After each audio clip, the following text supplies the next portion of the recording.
Committee on Science, Space, and Technology will come to order. Without objection, the chair is authorized to declare recesses of the committee at any time.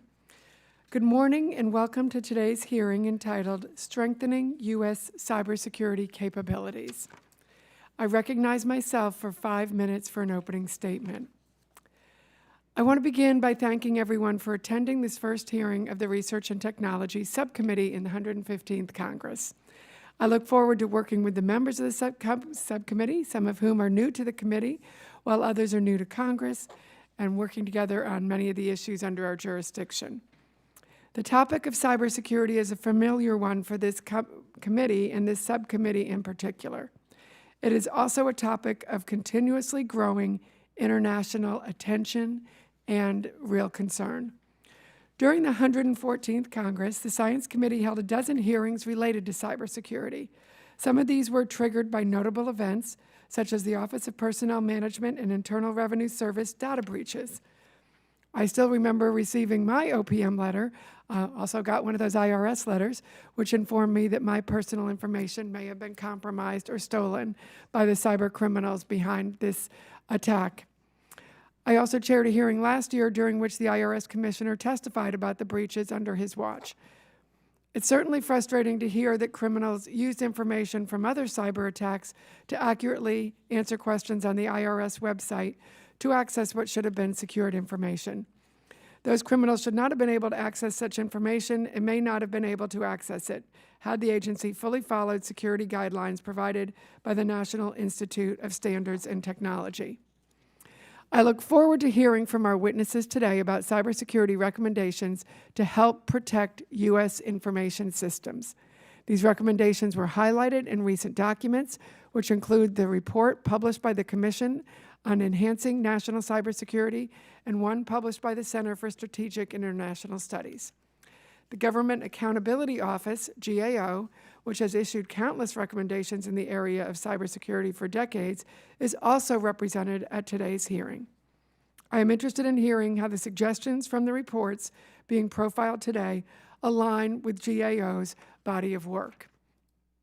I also look forward to hearing more about what can be done to proactively address cyber workforce gaps.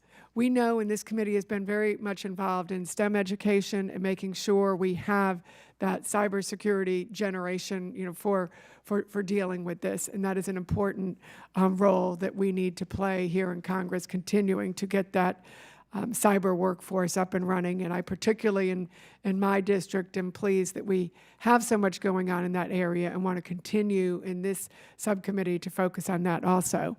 When I travel around my district and visit with constituents who work in this sector, a repeated concern is the increasing need for individuals with appropriate education, training, and knowledge of cybersecurity matters and being able to tackle what we know are going to be increasing problems and that we need to be on the offense on this front.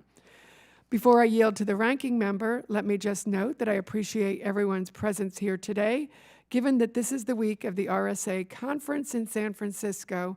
So sorry you aren't able to be there and they're here, but we truly appreciate you being able to join us here today. And I now yield to our distinguished ranking member, Mr. Lipinski. Thank you, Chairwoman Comstock.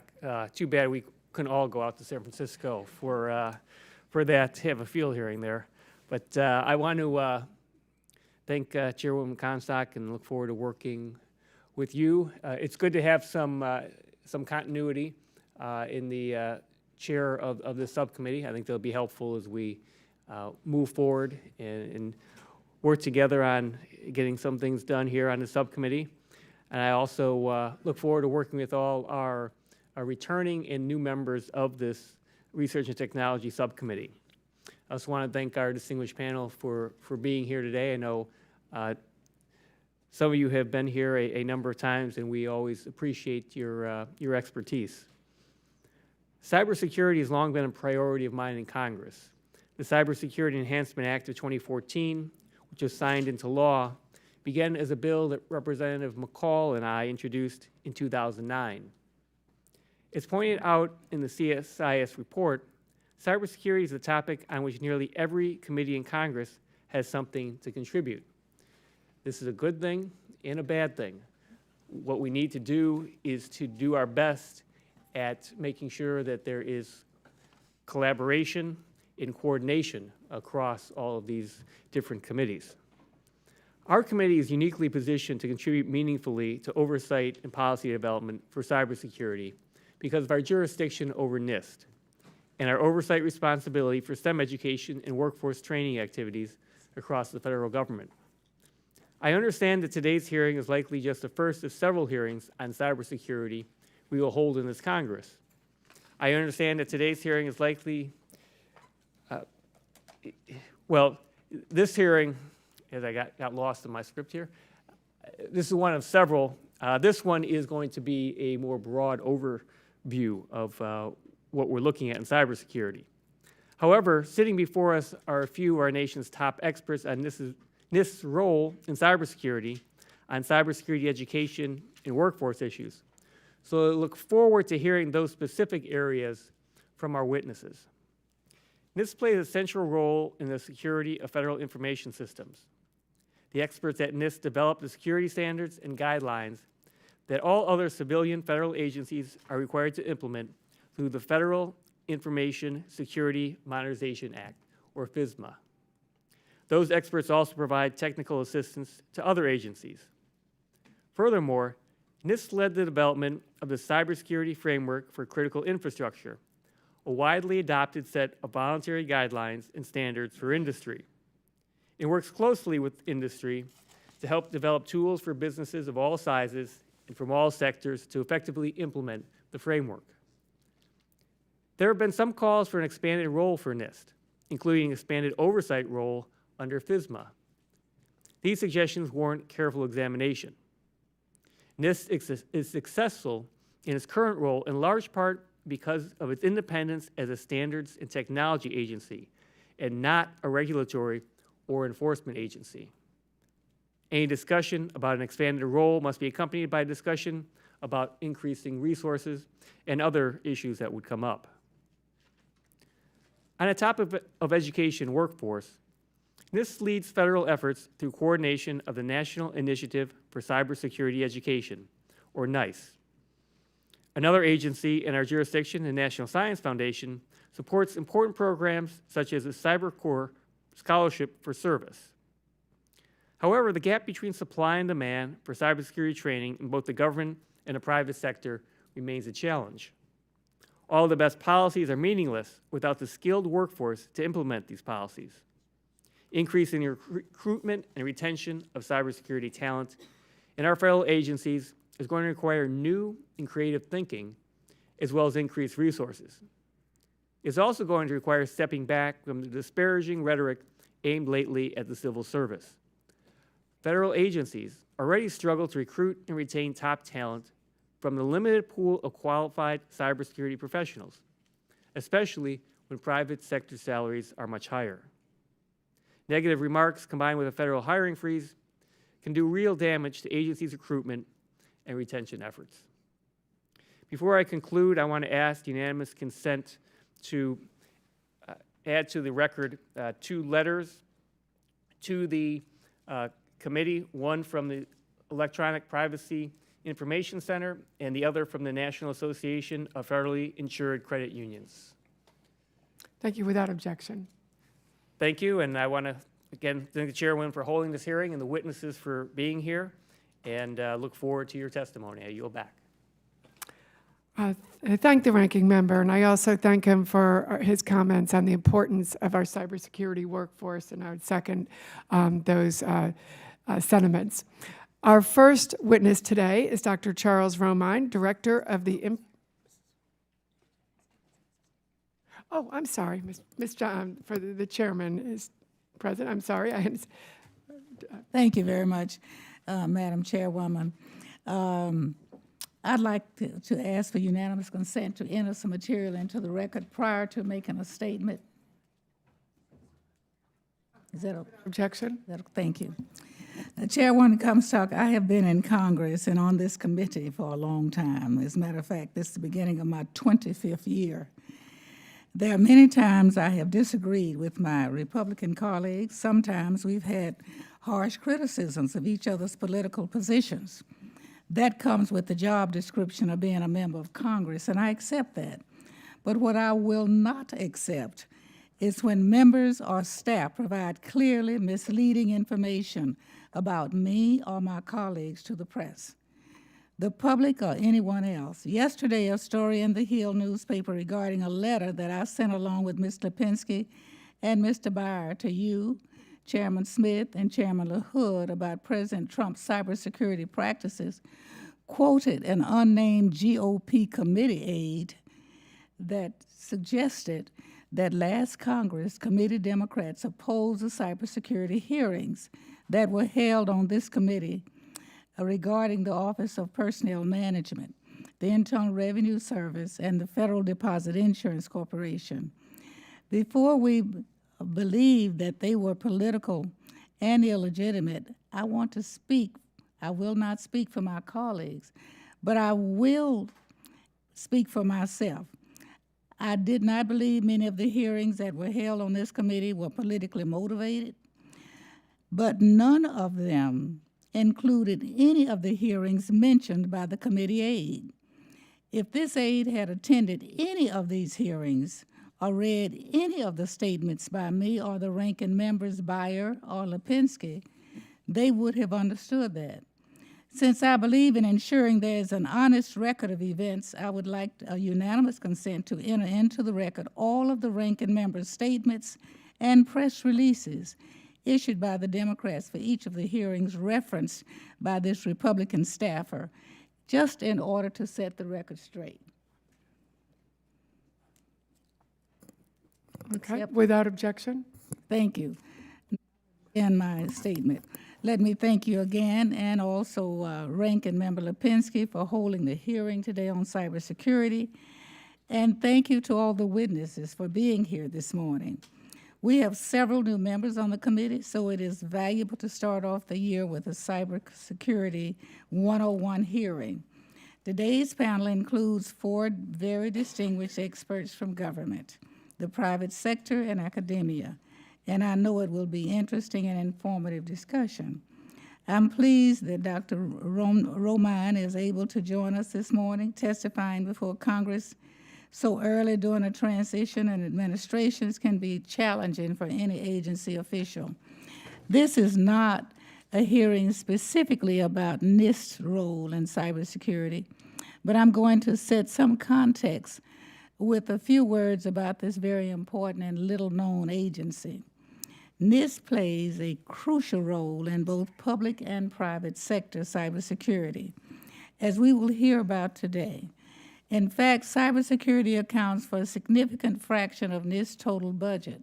However, it is but one of the dozen topics to which hundreds of extraordinary scientists and engineers working at NIST labs in Gaithersburg, Maryland, and Boulder, Colorado, devote their careers. NIST hosts the world's leading measurement scientists and uses the science to lead the development of technical standards for the nation. NIST scientists work closely with industry across all sectors, big and small, to advance U.S. innovation and competitiveness. And they do all of this on what amounts to a shoestring budget. Because NIST usually exceeds expectation, there's a tendency for policymakers to ask them to do more with less. That has surely been true in the realm of cybersecurity. But I caution this committee and the administration not to push NIST to the breaking point. Every agency must set priorities, and there may be room, even at NIST, to put aside some of its work to make room for higher priority topics, including cybersecurity. I will be watching closely to ensure that none of NIST's important work is compromised in our zeal to save the dollar here and a dollar there. The cost to the nation will be much greater than the few dollars saved. And finally, I want to bring up a troubling incident from 2013 in which the National Security Agency, NSA, secretly inserted a backdoor into the cybergraphic standard being developed by NIST, there was an immediate outcry, as this sneak attack was widely recognized as a potentially slippery slope to a surveillance state. It undermined the stellar reputation and credibility of NIST in the international circles, and it had a negative impact on the global operations of the U.S. corporations.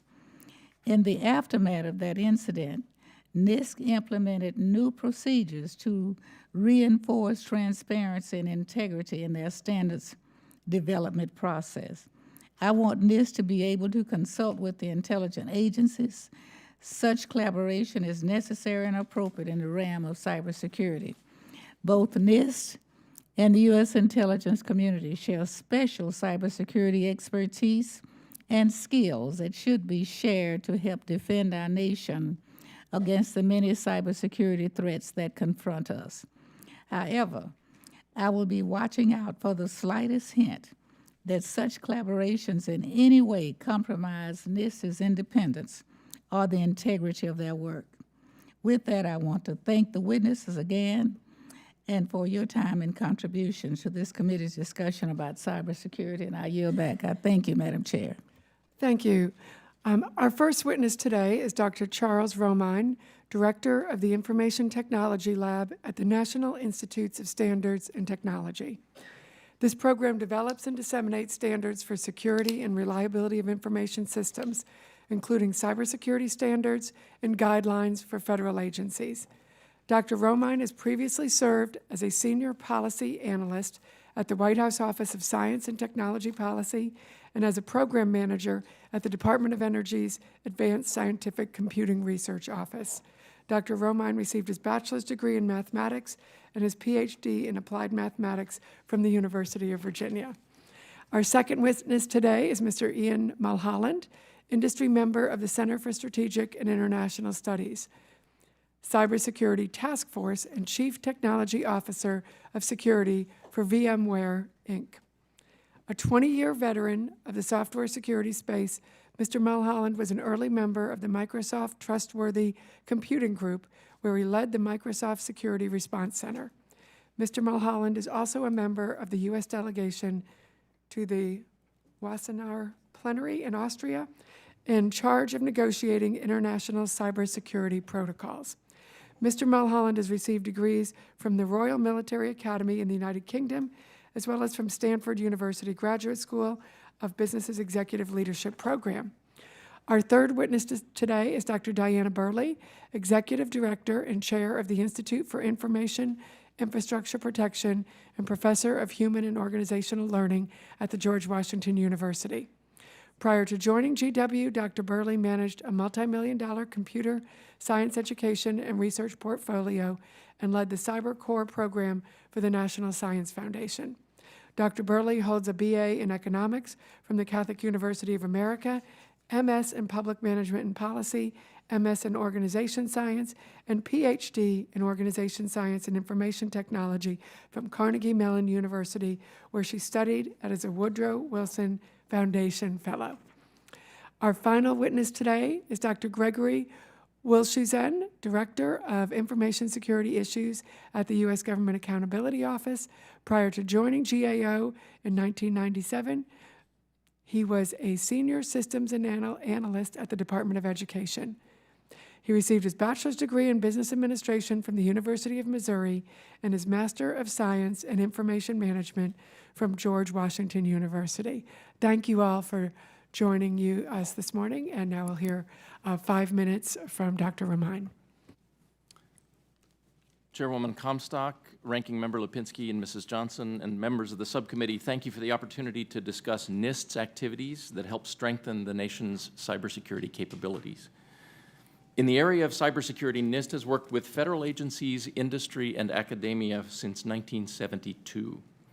Our role to research, develop, and deploy information security standards and technology to protect the federal government's information systems against the threats to the confidentiality, integrity, and availability of information and services was strengthened through the Computer Security Act of 1987, broadened through the Federal Information Security Management Act of 2002, and reaffirmed in the Federal Information Security Modernization Act of 2014, or FISMA. In addition, the Cybersecurity Enhancement Act of 2014 authorizes NIST to facilitate and support the development of voluntary, industry-led cybersecurity standards and best practices for critical infrastructure. Recently, the Independent Bipartisan Commission on Enhancing National Cybersecurity released its report, which provides detailed recommendations to strengthen cybersecurity in both the public and the private sectors. NIST is active in many areas addressed by the Commission report. 3 years ago, NIST issued the Framework for Improving Critical Infrastructure Cybersecurity, or the Framework, which was created through collaboration between industry and government and consists of standards, guidelines, and practices to promote the protection of critical infrastructure. The prioritized, flexible, repeatable, and cost-effective approach of the framework helps owners and operators of critical infrastructure to manage cybersecurity-related risk. Last month, NIST released a draft update to the framework for public comment. The framework continues to be voluntarily implemented by industry and adopted by infrastructure sectors, and this is contributing to reducing cyber risks to our nation's critical infrastructure. NIST works with stakeholders to cultivate trust in the Internet of Things, or IoT. NIST performs fundamental research, contributes to the development of consensus standards, and issues guidance that addresses security of IoT. NIST's applied research for IoT security addresses market-focused applications such as healthcare, vehicles and transportation, smart home, and manufacturing. NIST carries out its responsibilities under FISMA through Federal Information Processing Standards and associated guidelines and practices. NIST provides management, operational, and technical security guidelines for federal agencies covering a broad range of topics. NIST stresses that the authorization of a system by a management official is an important quality control under FISMA. By authorizing operation of a system, the manager accepts the associated risk, formally assuming responsibility for operating an information system at an acceptable level of risk to agency operations, agency assets, or individuals.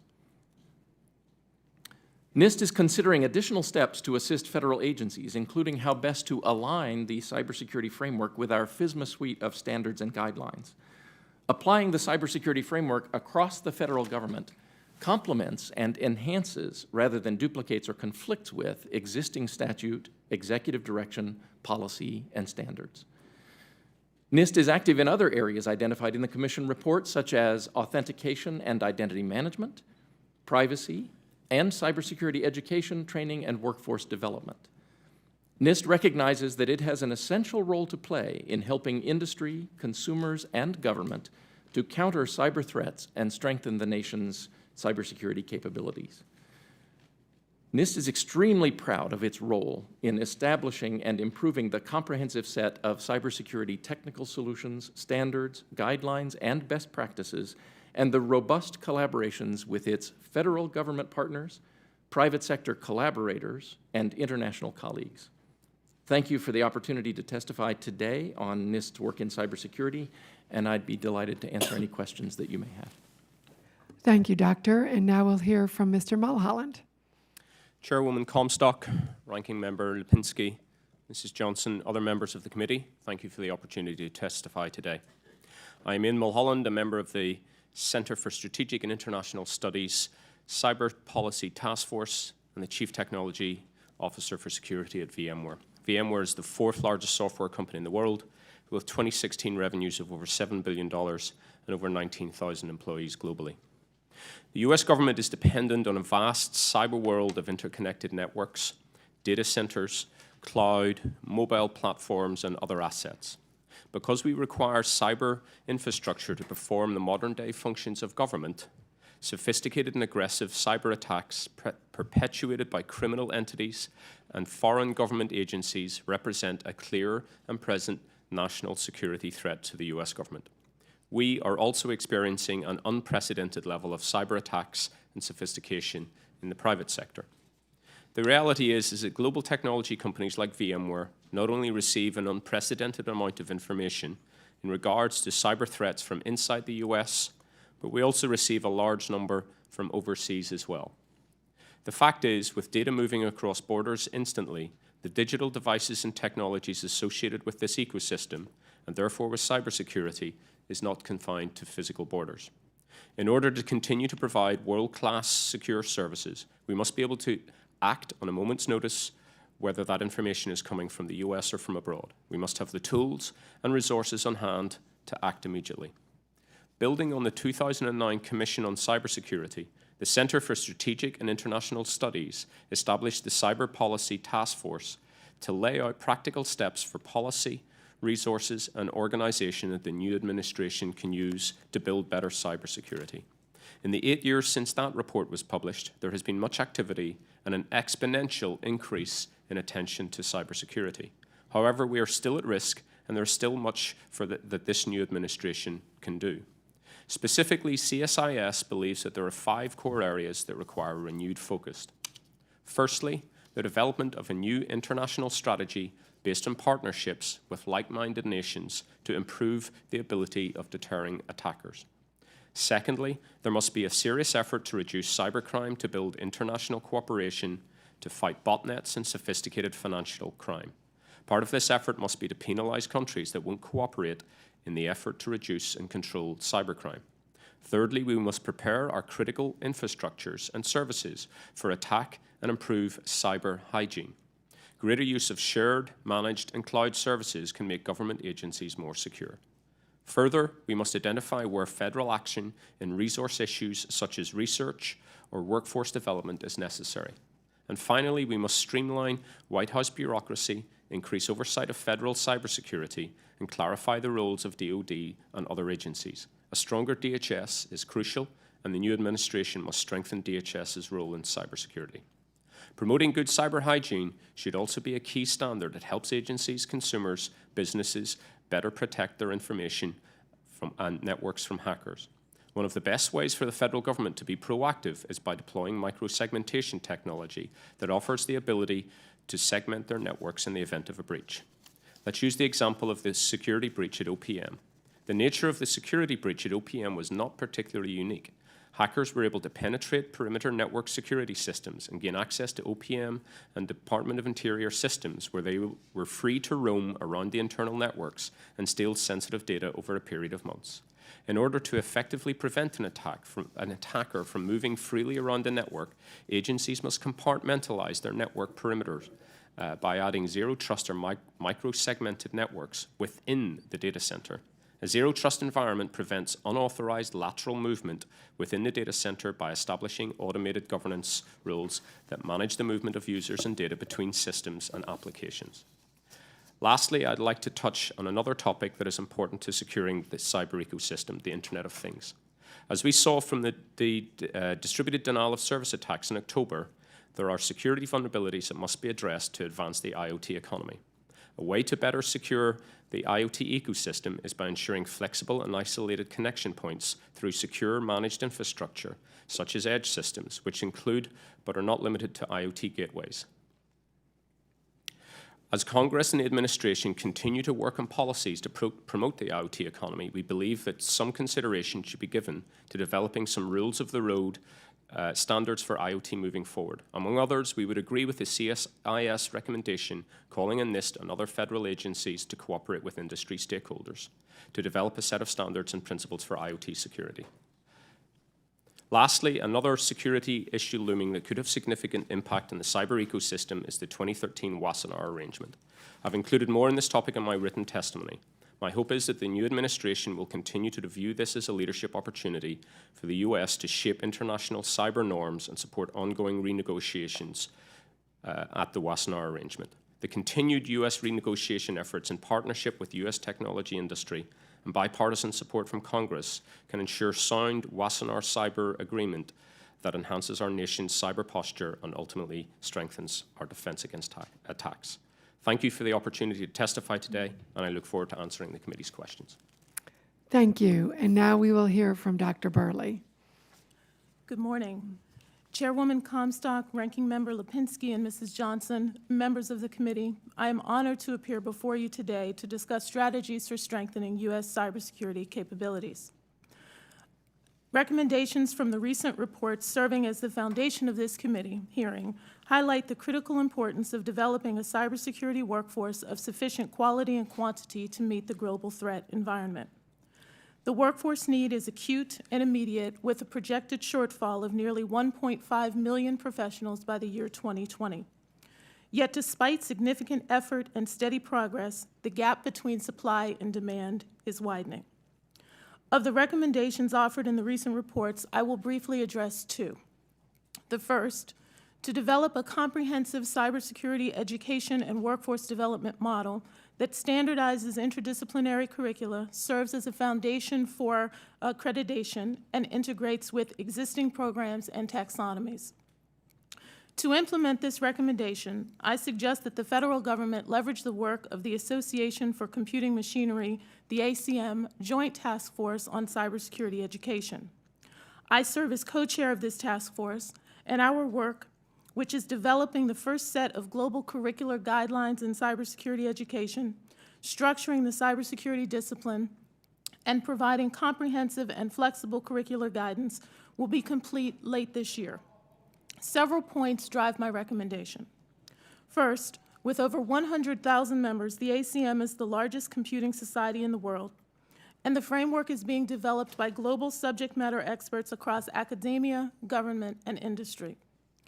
The ACM has nearly 50 years of experience developing curricular guidance, and the document will be endorsed by major computing societies, the ACM, the IEEE Computer Society, the Association for Information Systems, and the International Federation for Information Processing. The framework is grounded in both the interdisciplinary nature of cybersecurity and the inherently technical foundation of the field. It facilitates the alignment between curricular content and workforce frameworks, including the National Cybersecurity Workforce Framework developed through the U.S. National Initiative for Cybersecurity Education. And it forms the foundation for emerging accreditation standards currently under development by ABET.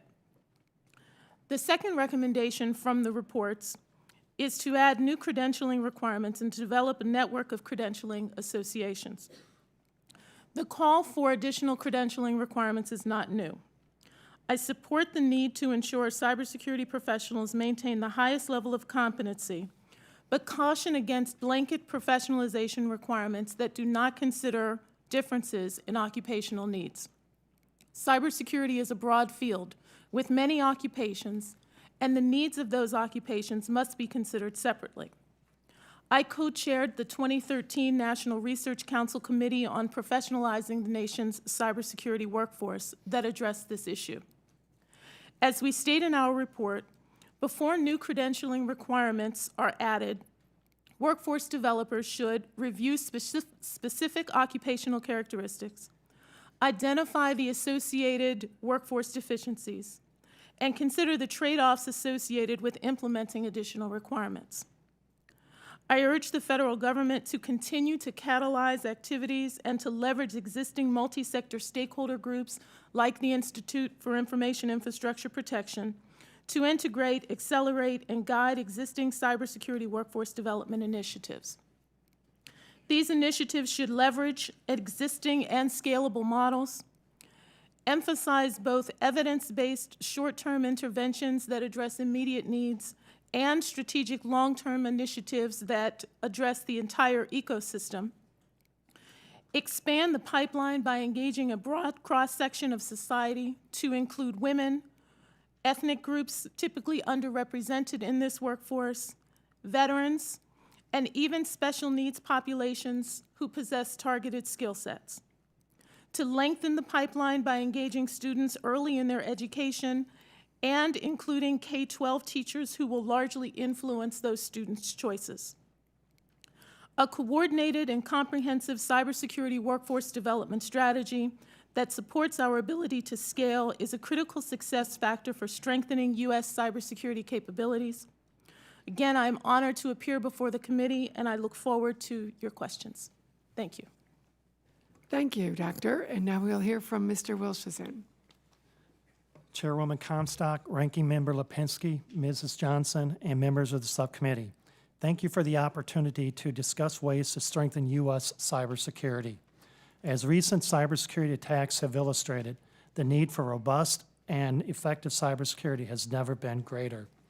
Today, I will provide an overview of our work related to cybersecurity posture of the federal government and the nation's critical infrastructure.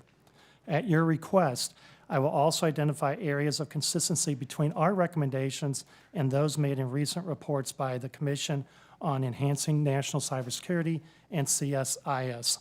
Before I do, if I may, I'd like to recognize for the record Mike Gilmore, Kush Malhotra, Nancy Glover, Scott Pettis for their significant contributions to helping develop my written statement. Madam Chairwoman, GAO has consistently identified shortcomings in the federal government's approach to protecting its computer systems. This year marks the 20th anniversary of GAO designating federal information security as a government-wide high-risk area. We expanded this area to include the protection of cyber critical infrastructure in 2003 and protecting the privacy of personally identifiable information, or PII, in 2015. Federal agencies in our nation's critical infrastructures are dependent upon computerized systems, networks, and electronic data to carry out operations. Yet these systems and networks are inherently at risk, and cyber threats continue to evolve and become more sophisticated. While agencies and previous administrations have acted to improve the protections over systems supporting federal operations and critical infrastructure, the government needs to take additional actions to bolster U.S. cybersecurity.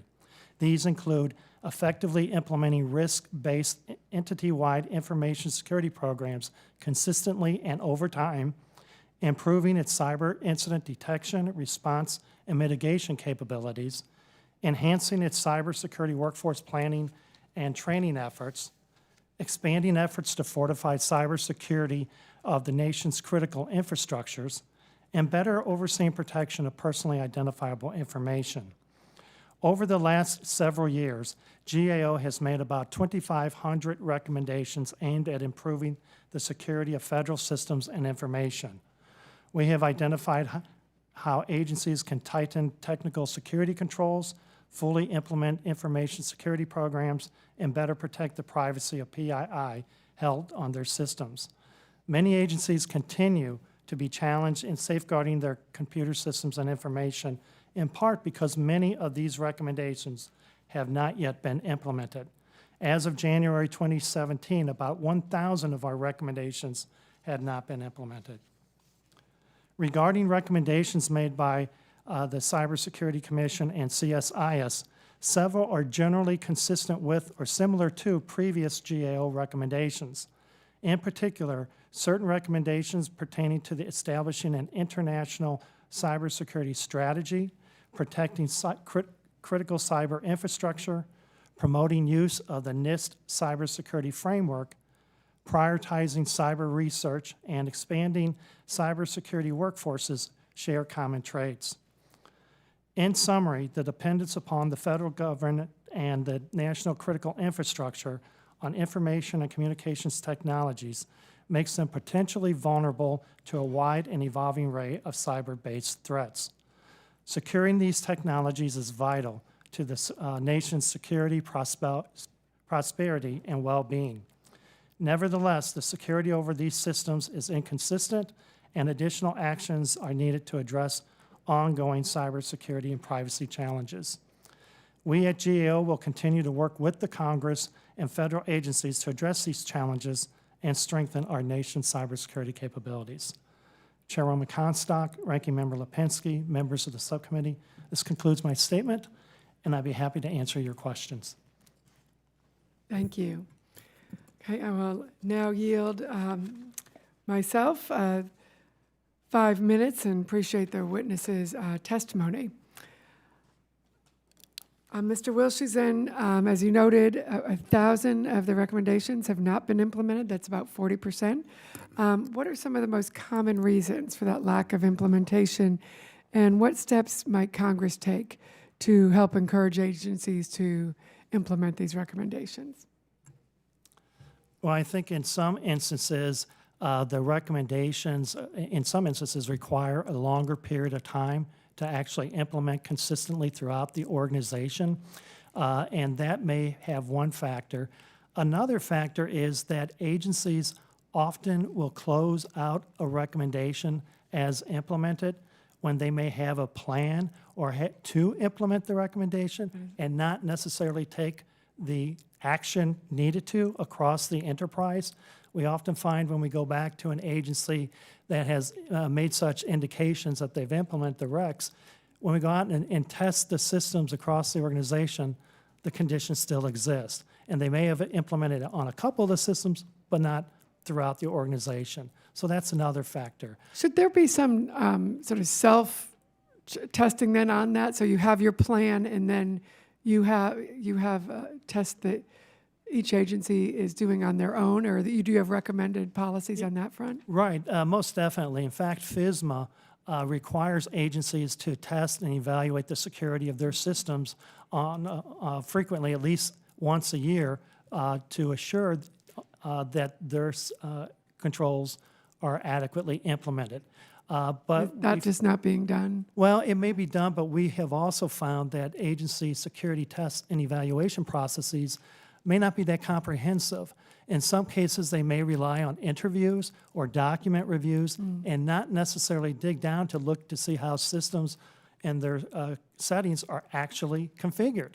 And that's vital with information security because so many controls are, particularly the technical security controls, are implemented in the systems and have to be configured in a certain way. So that's one of the key areas that we consistently find as a reason for these outstanding recommendations. Oh, thank you. And Dr. Burley, I really appreciate your focus on the need for education. And is 1.5 million jobs you said are needed? Yes. And so that certainly is a good growth area that people should be focused on. Appreciate GW's focus on that and many of our universities in the region.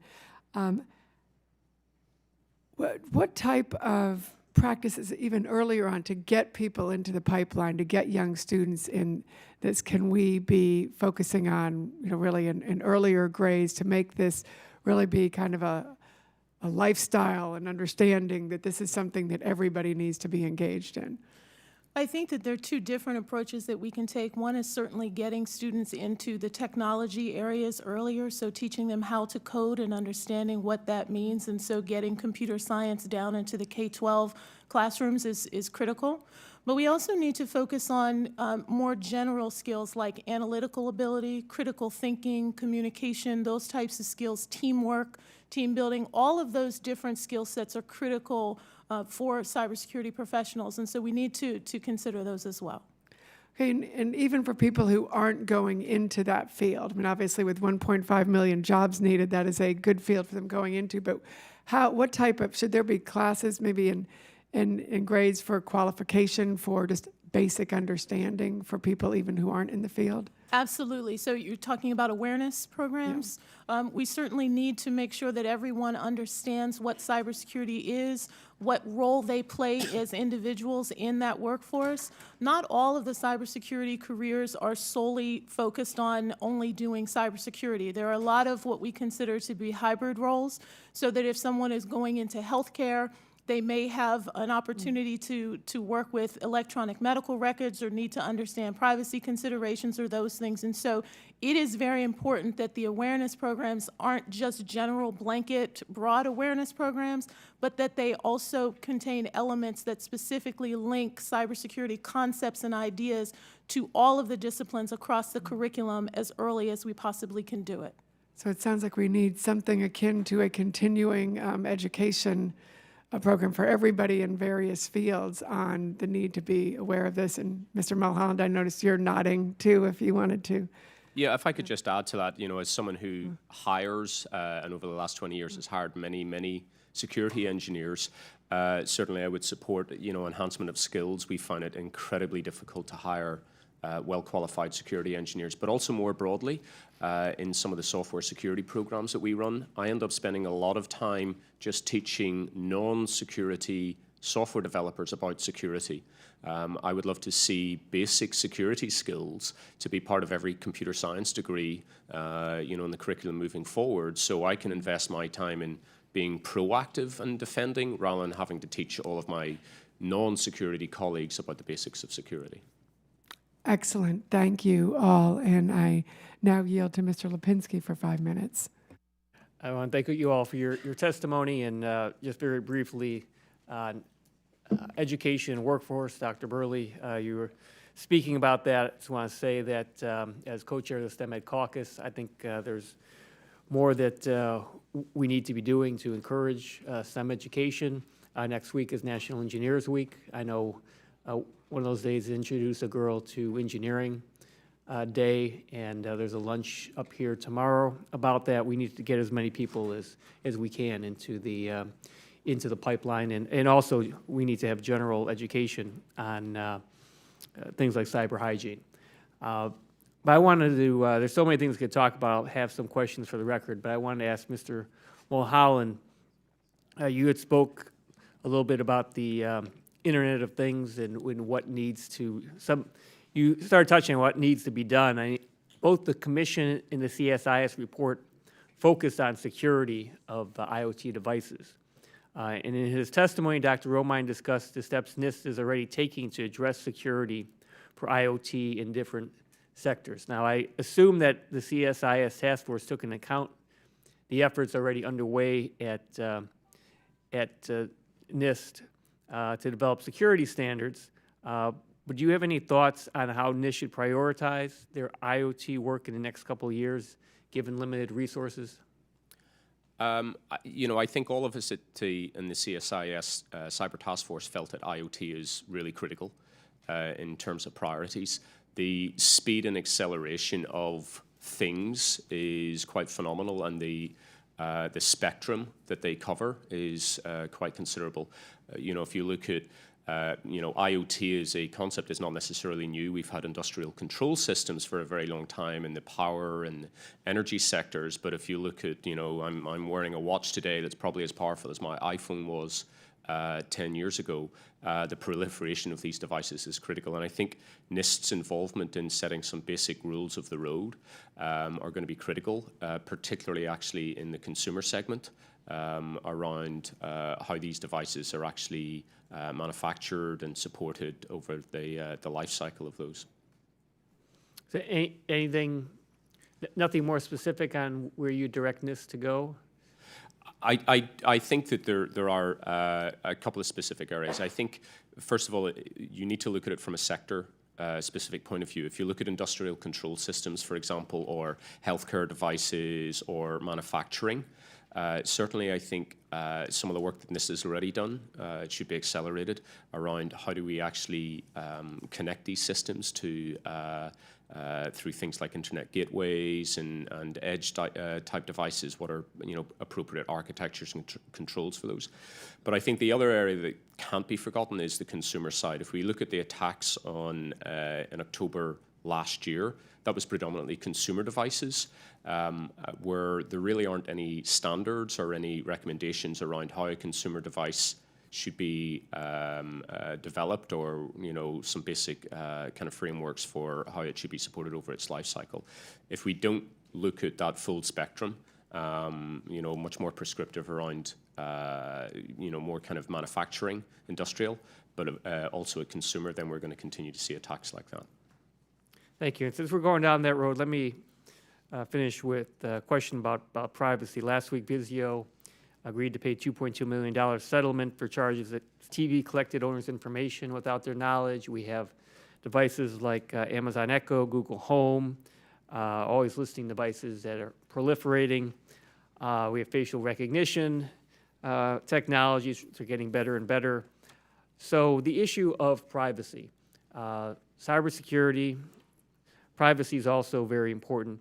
Are there any recommendations that any of you have for how the Science Committee or Congress in general should thoughtfully address sort of cybersecurity and the privacy issues and balancing of them? So certainly, CSIS, we made a set of recommendations, again, specifically around the definition of PII and some recommendations that NIST should revisit the definition, both on a kind of reestablishing the baseline, but also on an ongoing basis. I think what is considered PII historically is rapidly evolving. One of the things that we discussed quite a lot about is that 5 years ago, none of us would have considered that we have a device in our pocket that is tracking our every move, or we might have a television that's listening to our every conversation. And the data that those devices create is not necessarily fits under the traditional definition of PII. So we had a recommendation that NIST should specifically look at what the definition of PII is, but see that as a moving target that needs to be revisited so that we can set some acceptable norms around privacy and private information. All right. Thank you. Yield back. Thank you. Recognize Mr. Webster for 5 minutes. Thank you, Madam Chair. I have a question, I believe, for Dr. Romine. So we have this, if we looked at the negative side of cybersecurity and all the things that are happening, the attacks from other governments and even in the private sector, things that are all going on, it seems like, just from what I've heard today, that that's an issue that's moving at light speed. And yet we're not here in this body known for moving at snail speed. And I guess my question, you had testified that there have been 3 modifications in 30 years of the document that pretty much tells you what you should be doing and how you should be doing it. And so we're walking along, and yet we have something moving at 3 times 10 to the 8th meters per second. And so my question, I believe, is there an infrastructure that you're a part of and others are a part of that have been testified? We got this whole list of acronyms of people, of organizations that are working on this. Is that infrastructure that's there combined fast enough and good enough to catch it? Thank you for the question. Let me address it in this way. One of the reasons that NIST is as effective as it is in this space is our deep and longstanding partnerships with the private sector, the folks who are moving at light speed. And so I think the idea that we maintain that connection with them, that we provide input to them on priorities that the federal government has, that they provide us with a partnership working collaboratively on solving some of these really challenging technical problems in security, frankly, I think is the only way that we can maintain the kind of pace and to anticipate some of the challenges that we have down the road to remain relevant. We have deep technical expertise ourselves, but we rely entirely on that connection that we have with industry and with academia to maintain our awareness and engagement at the speed that's necessary. Do you think that there is too many or too few kingdoms that are addressing this issue, or do they, maybe if they're too many, are they bleeding over into each other and maybe doing things that the other might be doing? Well, I'm not exactly sure how to interpret your question, but I'm only looking at the structure to see if this is the right structure or there should be something else. Oh, I see. That's what I'm thinking about. Right. Yeah, I can really address only NIST's role with regard to how we provide guidance and standards in this space, and I think the statutory role that we have is essential for us. It's you alluded to the fact that there is it more defensive in that the agencies, let's say the federal agencies, do they have to come to you before you give them, or are you aggressive in? No, we have partnerships. I alluded to the partnerships with the private sector, but we also have strong engagement in the public sector as well with other federal agencies and even with state and local governments in some cases. From my perspective, you alluded to the fact that there are only 3 updates to the governing legislation of FISMA in the last 30 years. I view that in many ways as a strength because the legislation actually sets the structural, the very high level components, and if that were to change rapidly, I think we would be it would be much more difficult for us. Whereas putting the structures in place and providing roles and responsibilities clearly in legislation gives us the opportunity to then operate effectively in that structure. Thank you very much. That was helpful. Yield back. Thank you. And I now recognize, let's see, Mr. Barra for 5 minutes. Thank you, Madam Chairwoman and the ranking member. You know, just listening to the testimony, Mr. Mulholland, in your opening statements, you talked about how cyber attacks represent a clear and present security threat.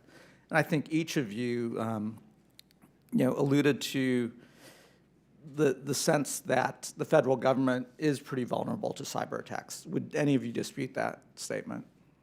So we've got vulnerabilities there. I think, Dr. Burley, in your opening statement, you talked about the workforce need being acute and immediate. And I think you mentioned over 1 million jobs, maybe 1.5 million vacancies. Now, that's not just federal government. That's the need that exists in the private sector. And so there's this acute need. And unfortunately, I would bet that it's going to get worse before it gets better because we're not training that workforce. If we look at the federal government, maybe Mr. Wilshusen, I would imagine we've got critical hiring needs in the federal government that we can't fill for these cyber. Would that be correct? In the thousands? I hesitate to get a specific number, but with the work we've done in the surveys where we've gone out to the agencies, CSIS, it was pretty much across the board that they all felt they were very challenged to attract and retain the cyber skill sets that they needed. So we recognize we're vulnerable as the federal government. We've got critical vacancies and needs that we need to hire for. We understand that our salaries, compared to just looking at simple rules of supply and demand, cannot compete with what folks in the private sector may be paying. So we have difficulty retaining and recruiting those individuals. Would that be an accurate statement? So, that obviously is a critical need and a critical security need. Recently, a few weeks ago, the president signed a broad sweeping federal executive order freezing the hiring of federal employees. Do we know if these critical IT, critical cybersecurity jobs are exempt from that federal order? Dr. Romine? We're seeking clarification on that now just to make certain, because we do want to know whether we're going to be able to continue to recruit in this space. I mean, I guess I would go on the record, along with my colleagues in a bipartisan way, that we ought to send a strong message to the administration that these are clearly critical jobs that need to be filled, that are in our national security interests, and we would provide you with whatever support you might need in that clarification. But my sense is if it's already hard enough to recruit these individuals and hard enough to retain these individuals, let's not make it any more difficult. And that broad order, in my mind, is making us less secure and certainly is worrisome. Maybe, Mr. Wilshusen, if we were thinking about strategies to recruit and retain some of these individuals, we've introduced a couple bills. One was the Tech Core Act in the last Congress, which would try to work with universities to help offset the cost of tuition. Much as I'm a physician by training, much as doctors can go back and fill critical needs and serve their country and community, perhaps that's one idea. We've also considered prioritizing hiring of veterans, getting them into quick technical training skills. We know they're already patriotic in order to fill some of these needs. What would be some other ideas that could help us fill these needs? Well, I think the one you mentioned too about reimbursement of one of the things would be reimbursement of student loans. Okay. That's one that we use at GAO, and it's a very useful and effective way of helping to recruit staff, particularly in the IT security realm where we perform these IT audits. So that has been very helpful, is being able to reimburse and help individuals to pay off their student loans would be one thing. Another, of course, is just the focus on the civic responsibility, and also I would say the satisfaction of doing federal work, which we do anyway. And that's been very effective for us as well because of the type of work that we do. Dr. Romine, do you have any suggestions? I agree with Mr. Wilshusen that one of the secret weapons we have in recruiting top-notch staff is the fact that our mission is so compelling and interesting, and we work in a really terrific place. I'm guessing GAO would make that same claim. So, so people who do feel a sense of that they want to contribute through public service, we're able to be competitive with that segment of the population. I also want to point out one of the things that really needs to be understood well is that cybersecurity as it's currently constituted is a really strong interdisciplinary discipline. And by that I mean people from, economists, sociologists, psychologists, electrical engineers, computer scientists, across the board, these folks have roles to play in cybersecurity that are really compelling. Great. And so we find that we're able to attract those folks. Thank you. I realize I'm out of time, so I'll yield back. And I now recognize Mr. Abraham for 5 minutes, the new vice chair of the subcommittee. Welcome. Thank you, Mr. Chairman. Mr. Wilshusen, as far as, give me the advantages and disadvantages from your perspective as an auditor, when the federal government and the private sector, they take the same approach, in this case using NIST cybersecurity framework for securing their information and information systems, good, the bad, the uglies? Well, one of the benefits of the NIST cybersecurity framework is its flexibility, and it's a way that it can be used by different organizations, whether they're federal government organizations or private sector organizations, to apply the techniques. The guidance in that document is very useful. Certainly, over the years, NIST has issued a number of a very complete and comprehensive set of cybersecurity guidelines and standards that could be used by the private sector, and indeed many do. But there certainly are required for the federal agencies, and we use that criteria in our audits. And we think that NIST does a very good job of identifying that. Mr. Mulholland, your take on the advantages and disadvantages of taking that same approach? Well, I would actually second that the NIST framework, even though it's obviously voluntary within the within the private sector, is still seen as being a very compelling standard. There are many standards out there, and NIST is certainly one of the most compelling.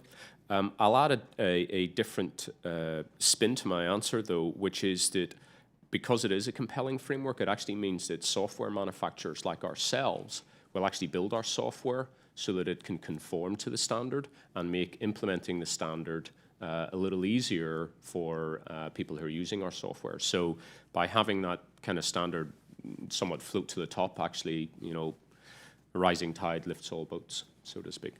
And let me stay with you, Mr. Mulholland. In your testimony, you said that there may be a need to increase federal oversight or increase oversight of the federal cybersecurity by creating a special GAO office. Would you elaborate on that? What does that entail?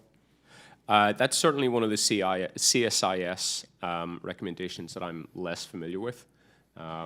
So I'll defer to my written testimony if that's okay. All right, Mr. Wilshusen, give me your take on that. I'll ping pong between you guys. Okay. Well, with the respect for GAO to assess agencies' implementation of cybersecurity, that's something we do already, and that's one of our roles, is to provide and help Congress provide the oversight over federal agencies' implementations of cybersecurity. So that recommendation in terms of having GAO conduct reviews is something that we do and we'll continue to do. Okay. Mr. Chairman, I yield back. Thank you, and I now recognize Mr. Byer for 5 minutes. Thank you, Chairman Comstock. Last week, ranking members Lipinski and Johnson and I sent a letter to Chairman Smith, LaHood, and Comstock, calling on them to investigate President Trump's cybersecurity practices. And my friend, the Chairman Smith, was quoted in the press as saying that this was hypocritical since we didn't support the committee's investigation of Hillary Clinton's email server. I just want to highlight a few facts.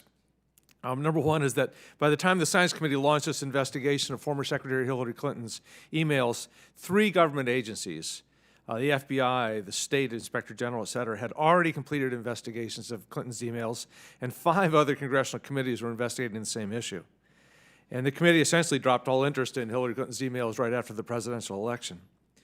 There was also a quote in the Hill yesterday from an anonymous Science Committee staffer claiming Science Committee Democrats refused to support past investigations into cyber hacks, specifically mentioning the OPM hack and breaches at the FDIC. And I'd like to submit 2 documents for the records that dispute these alternative facts. And the first is my letter to Chairman Smith, which requested the hearing into the OPM hack.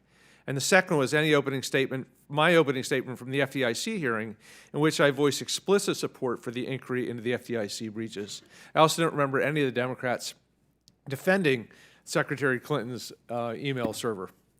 And I believe really that members of both parties are deeply concerned about cybersecurity, and I look forward to continuing to work together with my Republican friends on this.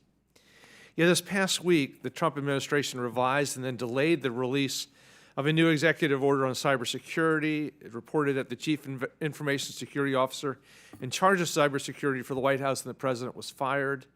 As I pointed out in the letter with Ranking Members Johnson and Lipinski, in the few short weeks in office, President Trump and some of his senior staff appear to be struggling with implementing proper and appropriate cybersecurity practices. The president still apparently uses his easily hackable personal cell phone. It's Android, not an iPhone, which of course opens it up to the foreigners who could use foreign intelligence services, could do tracking location, could log keystrokes, could use the camera. The official Twitter account's been linked to unsecure private Gmail account. And just this weekend, it was widely reported that the president held conversations and reviewed documents about the North Korean missile launch in the middle of Mar-a-Lago's restaurant, potentially within earshot of waiters and fellow diners. And according to eyewitnesses and pictures we've all seen, aides used their phones as flashlights to illuminate the documents, which could let hackers, if they had compromised these phones, to read the materials because the phone's cameras was pointed right at them. So these actions give the appearance that the Trump administration's cybersecurity policies are in disarray and that the personal cybersecurity practices of the president and senior staff are both unwise and insecure. And by the way, if we're concerned, the security of the president's Twitter accounts, not trivial. I mean, his tweets have given rise to a drop in Toyota stock, the Mexican peso to devalue, the best subscription day ever on Vanity Fair, the scuttling of the Mexican president's trip to the United States. So, Dr. Burley, could you speak to this issue, particularly about how effective cybersecurity policy requires buy-in from the top of the organizational chart, whether it's from a CEO or agency head or even the President of the United States? Thank you for that question. I would say 2 things. One, certainly when we're dealing with cybersecurity culture within any organization, it is important that all levels of the organization buy in, and certainly driven by what the top of the organization pushes forward. With regard to awareness and understanding how our individual behavior impacts the security of our enterprise and our personal security, I would say that this is something we need to address in the redevelopment of cybersecurity awareness programs. We need to move beyond simply trying to make people aware of the issues and move toward helping them to understand what their particular behavior does in terms of making a situation more or less secure. And that's something that needs to happen across all levels of organizations, and even starting with some of the programs that we were talking about earlier in terms of going down into the K-12 range.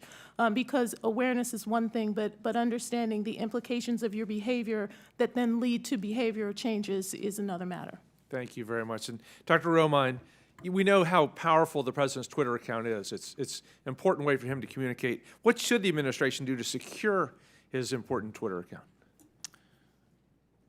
Well, that verges certainly on a certain oversight function in a specific case like this, and NIST is a non-regulatory agency with no oversight role or capabilities.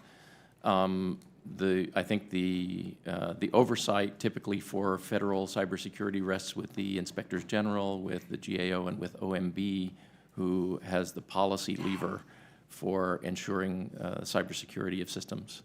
So beyond that, I don't think I can really comment. Okay. Madam Chair, I yield back. Thank you. And I'd also like to enter into the record Chairman Smith's letter responding to Mr. Byers' letter. And I'm sure he welcomes your newfound interest in oversight. And you obviously have a role on the Oversight Subcommittee in this committee, but I would like to also enter the record Mr. Byers' August 22nd, 2016 press release that was critical of the full committee and the email investigation. And your quote here, the House Science Committee must focus on its role promoting science and ensuring that America is the global leader in research and development rather than scoring cheap political points. And I'd also enter into the record an October 2016 interview that was on a local Bruce DuPoit show, which was critical of the FBI director in that regard also. And I'll now yield 5 minutes to Mr. LaHood, the chairman of the Oversight Subcommittee. Thank you, Madam Chair, and I want to thank the witnesses for being here today and for your valuable testimony. I do want to make a couple observations in response to my friend Mr. Byer. I would first say that there's no evidence that President Trump is using his personal phone. In contrast to what was said, the New York Times has reported that he traded in his Android phone for a secure encrypted device authorized by the Secret Service, which is protocol for all presidents, and that he is abiding by that protocol and having an authorized phone.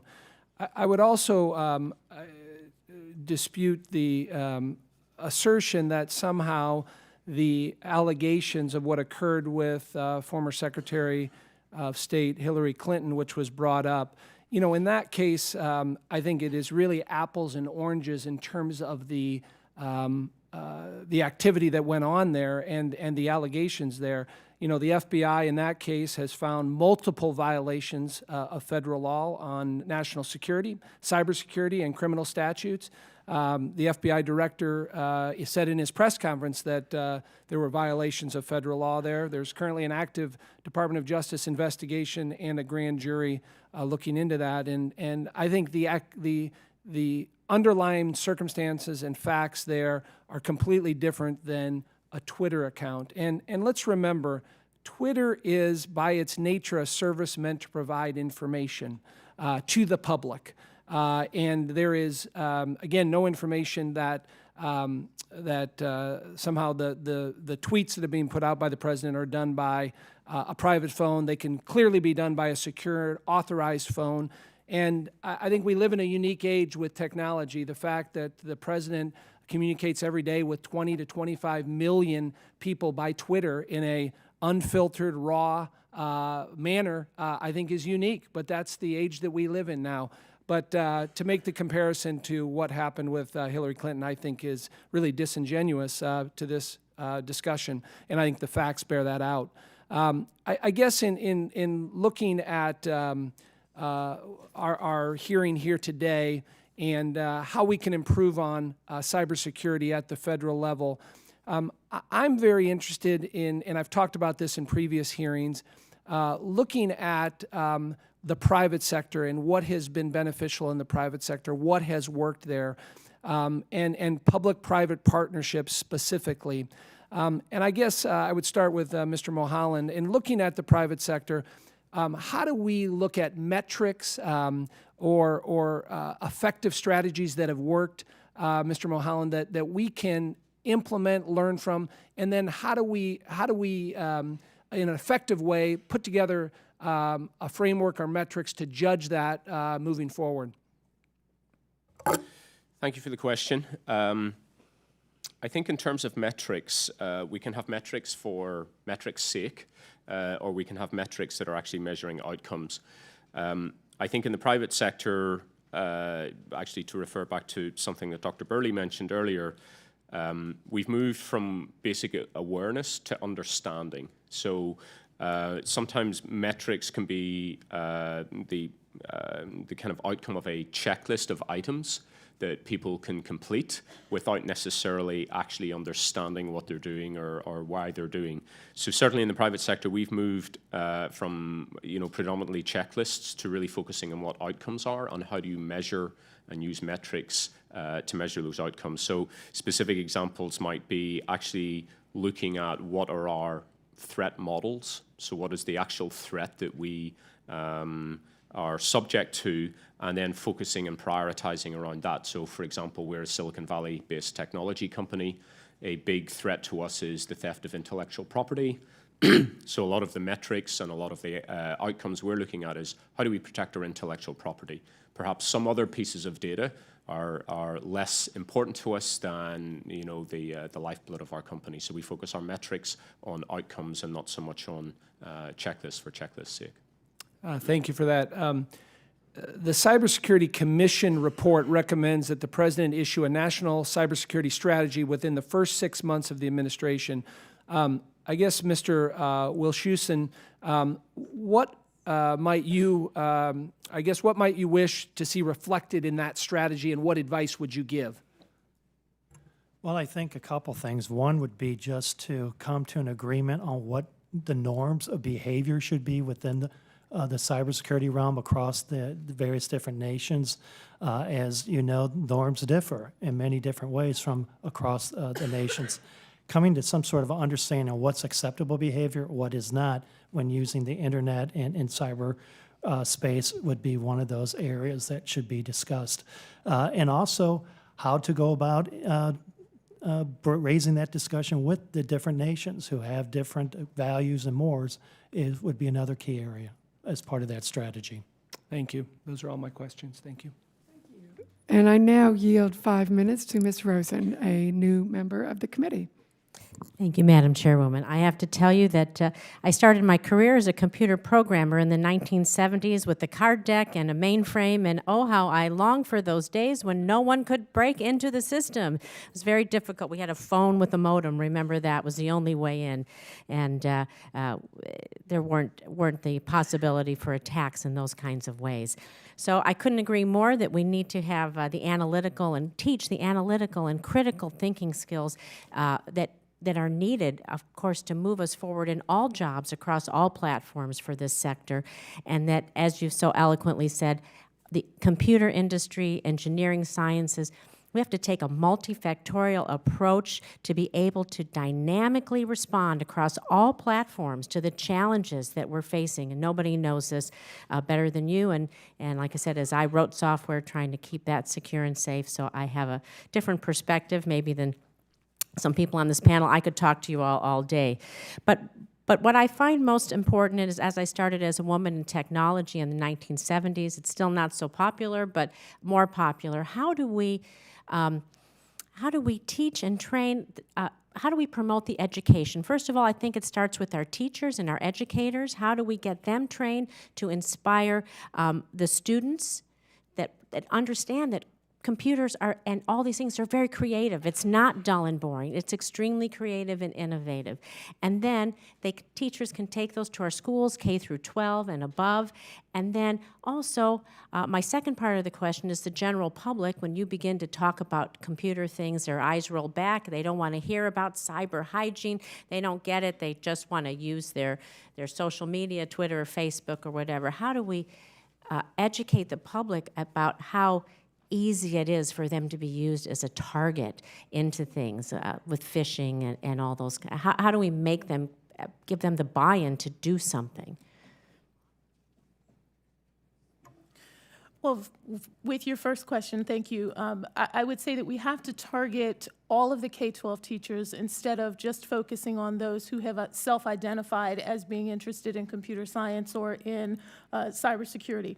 So I would say that we need to start to work with the schools and colleges of education so that when the teachers are in their developmental process, that they begin to understand cybersecurity concepts and that they understand how to integrate those concepts into what they're doing in their 5th grade English classroom or what they're doing in 9th grade biology, because there is an aspect of cybersecurity that pervades across the curriculum.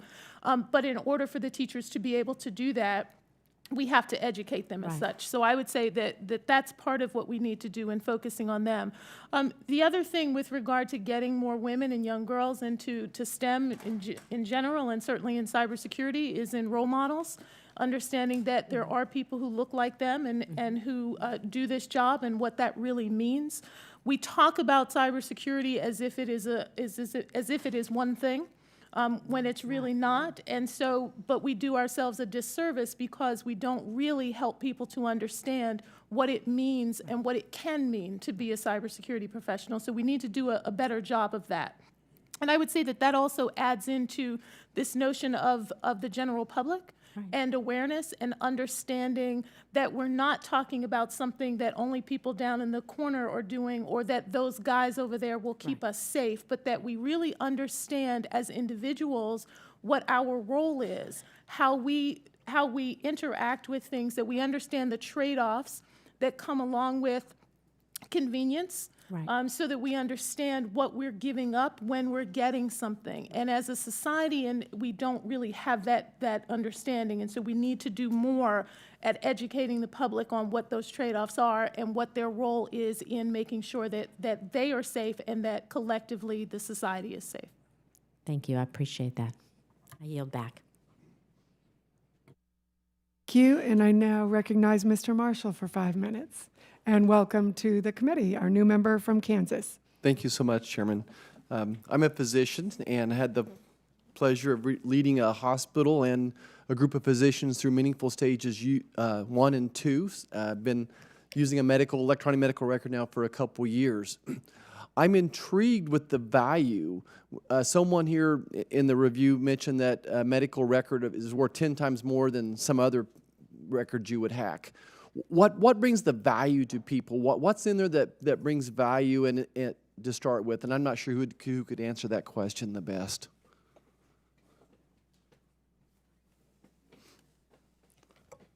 If I can clarify, do you mean in terms of the value of a medical record versus, say, a tax record or a credit card? I guess so. In one of the testimonies, someone said that the on the black market, it would be worth 10 times another type of record. What I would say is that one of the benefits with electronic health records and information is the fact that the accessibility of that information, not only to patients if they're able to access it, but to other healthcare providers, can help to assure that the treatments, the drugs prescribed to particular patients, if they have a full view of the individual's overall health records, that could be very positive and beneficial to the healthcare of that individual. But at the same time, what we have found in our audits of reviewing the security and the privacy controls over that information is that while the Centers for Medicaid and Medicare Services have come up with guidelines for that through HIPAA and the security and privacy rules, the actual use and implementation of controls on certain health information technology has not been adequately reviewed in some respects to assure that those capabilities have been designed into the technology and that, in fact, at some of the healthcare providers, that information and those controls are effectively implemented. Yeah, I guess I'm not explaining my question very well. I certainly understand about physician-to-physician transfer of records and that we used to go from a 1 page of information, now it's 40 pages, and it's almost a worthless piece of document. My question is on the black market, when people are hacking medical records, what makes it 10 times more valuable than a credit card or other things they hack into? What do they do with it? Well, I think I'll take an attempt at that. Something like a medical record, to your point about the 40 pages of information, that's going to contain a lot of effectively metadata that perhaps would not be available in just a credit card type hack or whatever. So, you're going to be able to get probably be able to get a person's social security number, their date of birth, their address. So that can be used for other attacks. You might then be able to use that to hack the person's credit card details or their tax return. But also you're going to have a list of medical conditions that can be used for, extortion purposes in the most extreme case, but also basic things like prescription fraud. You can see who is the, does the patient have any controlled substances prescribed to them, where their pharmacy is, and you've also got all the information now to be able to impersonate that person and potentially go and steal their records. So it's a little bit of a gold mine. You've got a lot of information in the same place that can be very valuable and used. One of my bigger concerns will be Medicare fraud, Medicaid fraud. People pretending like they're a physician, they've got this person's health record, and they bill Medicare and Medicaid for procedures never done. Are we seeing much of that now, or how big of an issue do you think it actually is today? I can't personally speak to that, but it's certainly very feasible with the information available. Okay.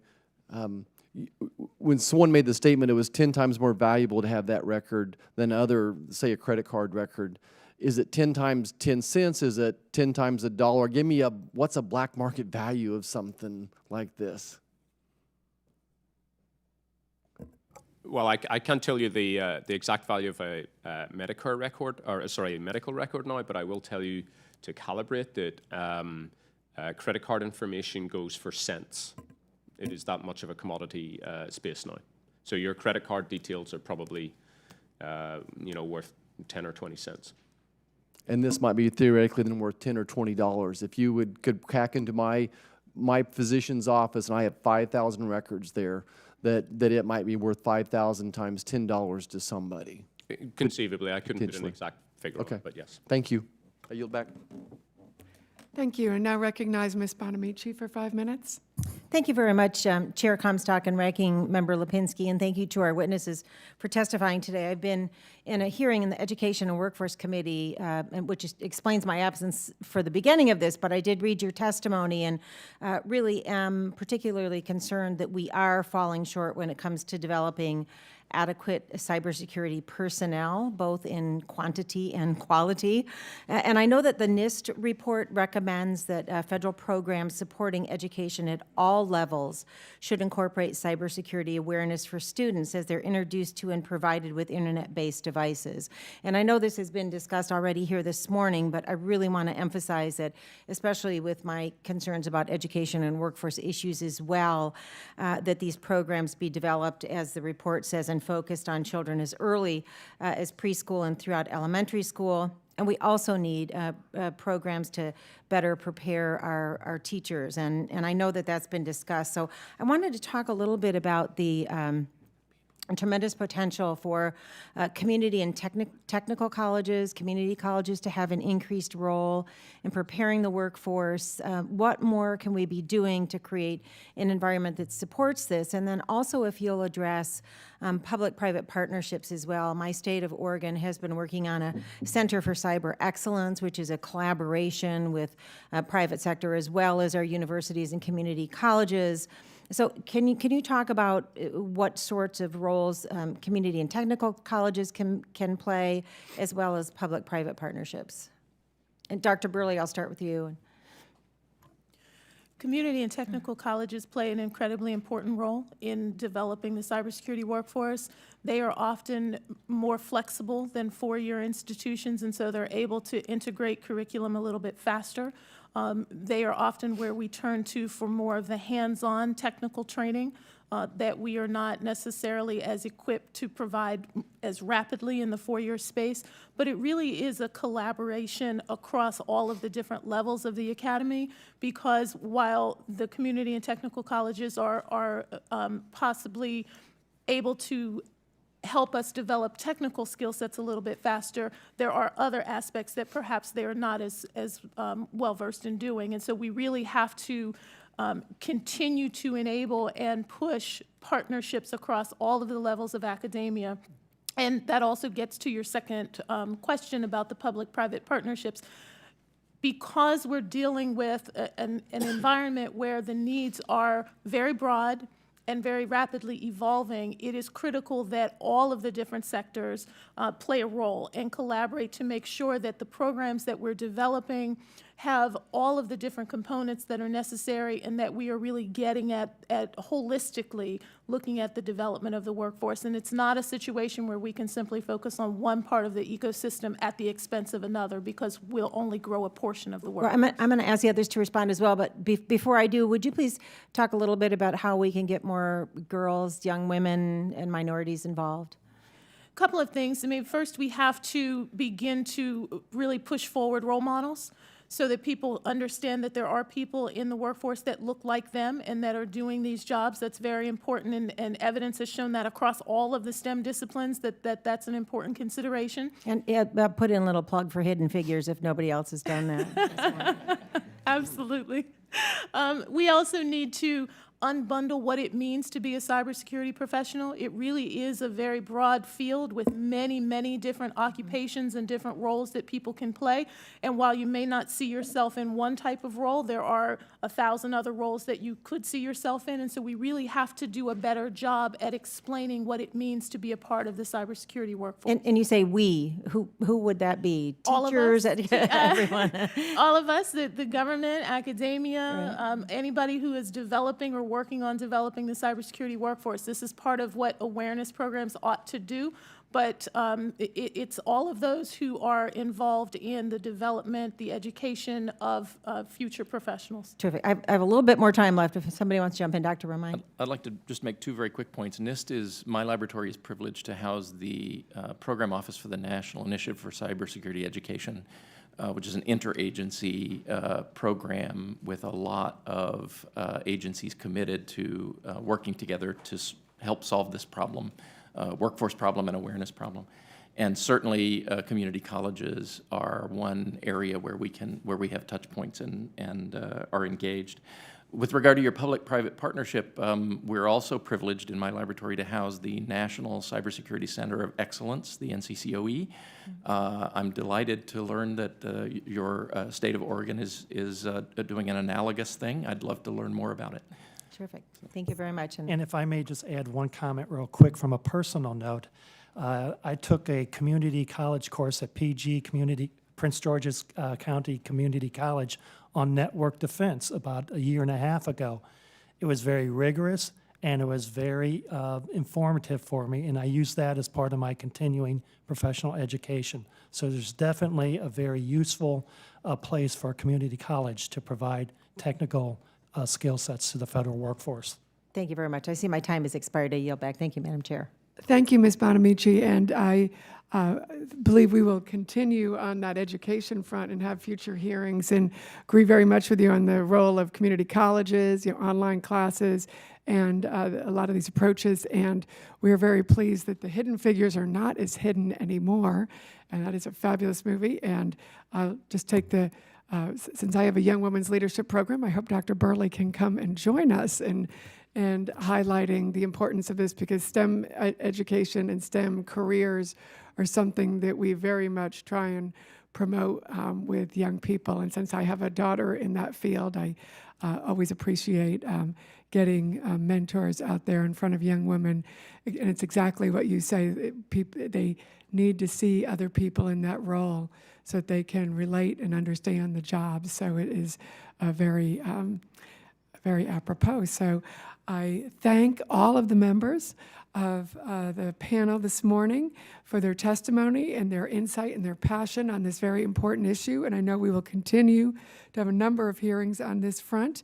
The record will remain open for 2 weeks for additional written comments and written questions from members. And this hearing is now adjourned.